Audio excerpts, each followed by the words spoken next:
Hello everyone, welcome back to my channel Sonam's lifestyle. तो दोस्तों, आज मैं आपको एक नई जगह पे घुमाने वाली हूँ, या ये मान लीजिए कि आप एक नई जगह की सैर करेंगे। जैसा कि आप अपने स्क्रीन पे देख ही रहे हैं दोस्तों, तो गैस कीजिएगा कि ये कौन सी जगह है, और प्लीज़ नीचे कमेंट करके बताइएगा अगर आप गैस कर सक रहे हैं तो। लेकिन कोई बात नहीं, मैं आपको जल्दी ही बता देती हूँ कि ये कौन सी जगह है। ये है दोस्तों राजगीर, जो कि आता है बिहार में। राजगीर में इंडिया का फर्स्ट ग्लास ब्रिज बना है, जिसे देखने लोग बहुत दूर दूर से आते हैं। यहाँ आप नेचर सफारी कर सकते हैं, ज़ू सफारी कर सकते हैं, जिसकी टिकट आपको ऑनलाइन भी मिल जाती है, और अगर आप चाहें तो आप लाइन में खड़े होकर भी ले सकते हैं। लेकिन हमने ज़ू सफारी की टिकट ली थी, जो कि ऑनलाइन ईजिली अवेलेबल होती है, और नेचर सफारी की टिकट हमें नहीं मिल पाई थी, जो कि 3 दिन पहले बुक करनी पड़ती है। अब हम ज़ू सफारी की ओर निकल चुके हैं, और रास्ते में हमें एक शेरनी मिल जाती है। जनरली शेरनी जो होते हैं ठंड के दिनों में जंगल से बाहर निकलकर धूप में आराम फरमाते हैं और धूप को सेकते हैं। तो यहाँ पे बहुत आसानी से हमें एक शेरनी दिख गई थी, जो कि आराम कर रही थी। ऐसा था यहाँ पे कि ज़ू सफारी में ये होता है कि हम यहाँ पर जानवर बाहर घूम रहे होते हैं, वो उनको फ्रीडम मिली होती है, और हम अंदर कांच के अंदर, बस के अंदर बंद होते हैं। तो ये ज़ू सफारी में होता है। तो यहाँ पर हम बंद हैं और जानवर आज़ाद हैं। फिर कुछ देर थोड़ी दूर चल के हमें एक टाइगर मिल जाता है। तो ये देखिए, यहाँ पर हमें एक टाइगर मिल गया है। ये भी धूप में आराम ही कर रहा था। तो यहाँ से बहुत सारी बसेस गुजरती हैं, तो इनको कुछ लगता है कि ये तो रोज़ दिन आती है बसेस, तो ये ज़्यादा हार्म नहीं करते हैं। फिर कुछ दूर चल के हमें बहुत सारे हिरन मिल गए थे। तो ये है हिरन, जैसा कि आप देख सकते हैं।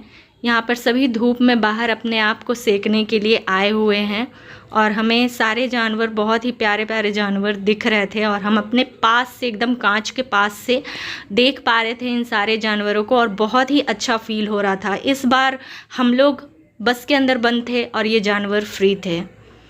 और जनरली जब भी हम ज़ू में जाते हैं, चिड़ियाघर में जाते हैं, तो जानवर बंद होते हैं और हम फ्री होते हैं, पर यहाँ ऐसा नहीं था। कुछ दूर चलने के बाद अब हमें ज़्यादा जानवर तो दिखे नहीं, वहाँ पे भालू वगैरह नहीं दिखे, पर हाँ शेरनी मिल गई हमें, टाइगर मिल गया, हिरन मिल गया, तो हमें मोर मिल गया वहाँ पर देखने के लिए। उसके बाद हमारी जो जर्नी है वो कंप्लीट होती है। उसके बाद हम ज़ू सफारी कंप्लीट करके वापस आ जाते हैं। वापस आने के बाद हमें यहाँ पर म्यूज़ियम में जाना होता है। म्यूज़ियम में यहाँ अर्थ का रिवॉल्यूशन बताया गया है।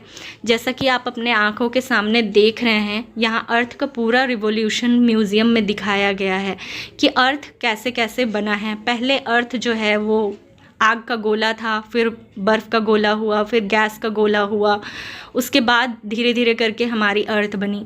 ये हमारी मिट्टियों की जो लेयर होती है उसके बारे में यहाँ पे जानकारी दी हुई थी। जितनी भी मिट्टी की जो लेयर होती है उसके बारे में बताया गया था, और यहाँ पे वीडियोज़ वगैरह भी चल रहे थे इनके बारे में। जो भी हिस्ट्री है हमारे अर्थ की, मिट्टी की जो लेयर है उसकी, उसके बारे में यहाँ पे इंफॉर्मेशन बताया जा रहा था।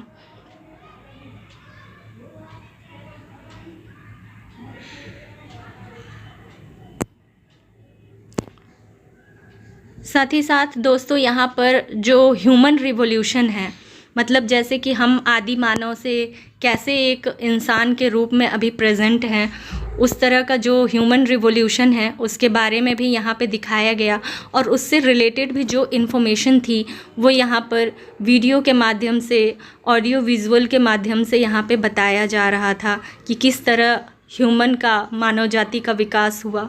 यहाँ पर किस तरह जानवर जो हैं उनका भी इन्फॉर्मेशन बताया जा रहा था कि किस तरह से ये जानवर सरवाइव करते हैं हमारे पृथ्वी पर, इनकी संख्या कितनी है और क्या है, कहाँ कहाँ ये सारे जानवर पाए जाते हैं, इन सब के बारे में भी यहाँ पर बताया जा रहा था।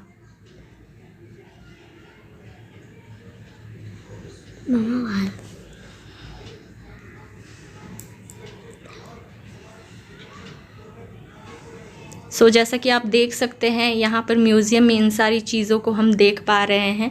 तो म्यूज़ियम में कुछ खास नहीं था, बस इतना ही था। उसके बाद हम म्यूज़ियम से बाहर आ गए और बाहर आने के बाद मुझे ये काफ़ी सुंदर नज़ारा देखने को मिला, तो मैंने इसे रिकॉर्ड कर लिया। फूल वूल पे जो इस तरह से बटरफ्लाइज़ जो फ्लाई कर रही हैं, ये काफ़ी सुंदर था। तो दोस्तों मैं आपको यही कहना चाहूँगी कि अगर दोस्तों आप नेचर सफारी करना चाहते हैं तो आप हमारी जैसी भूल बिल्कुल भी नहीं कीजिएगा। और नेचर सफारी के लिए आपको 3 दिन पहले से ही टिकट बुक करना पड़ेगा, अदरवाइज़ आप हमारी तरह ही मुंह बनाकर जू सफारी घूमकर सिर्फ आ जाएंगे। हम काफ़ी दूर से ट्रैवल करके गए थे और हम बहुत दुखी हुए क्योंकि हमें सिर्फ और सिर्फ जू सफारी करने को ही मिला था। तो दोस्तों ऐसी ही और भी अच्छे वीडियोज़ के लिए हमारे चैनल को लाइक, शेयर और सब्सक्राइब बिल्कुल कीजिएगा। Thank you so much. Thank you. Bye bye.